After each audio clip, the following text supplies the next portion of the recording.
Friday has come once again, boys and girls, which means it's time for another edition of T.G.I.B. Thank God it's Beasley. Knicks forward Michael Beasley has caused a minor sensation since showing up in New York a few days ago, and he shows no signs of slowing down anytime soon. To better understand this story, you have to go back and track it as it developed. It all began with a tweet from ESPN's Pablo Torre. "I walked by Michael Beasley on the street today, and he was wearing a wristwatch on his right ankle for some reason. The Knicks are back, baby." Pablo S. Torre at Pablo Torre, September 21, 2017. Holy crap, that's an awesome story. Hopefully some intrepid New Yorker with a camera phone picked up this marvel of fashion. No need, fam.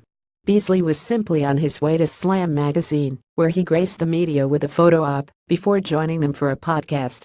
He used his podcasting time to clear up his beef with Stephen A. Smith, which had been apparent to those of us watching his Instagram feed.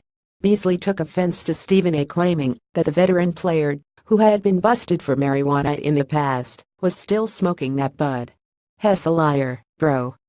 I love the words he uses. I love how adamant he is, especially when Hess wrong, because if you are not going to stand for yourself, who is going to stand for you? Cool. But it's like literally, I've sat next to guys he was on the TV talking about, and Smith's saying, "Man, I just got off the phone with this guy." And literally, I'm next to that guy Hess talking about, and he says, "Man, I've never even been in a room with Stephen A." Why does what you say have credibility when literally everybody knows you are lying about it? Then Beasley explained to listeners why he no longer toked up, and his reasoning is simply breathtaking. "The weed thing has been years removed. My daughter, my oldest child, is now 8.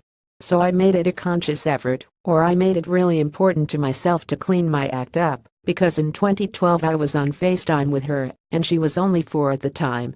And it was a bad connection," Beasley said. "And she said, 'Daddy, hold on, it says poor connection.' And that right there, that's a pretty big word for a 4 or 5-year-old to be speaking. So that right there, I made it my duty to clean my act up. Because if she can read connection, marijuana is only one more syllable. You know what else is only one syllable away from connection? Championship. The Knicks are back." Here's a link to the podcast. I highly recommend listening to it. Beasley forever.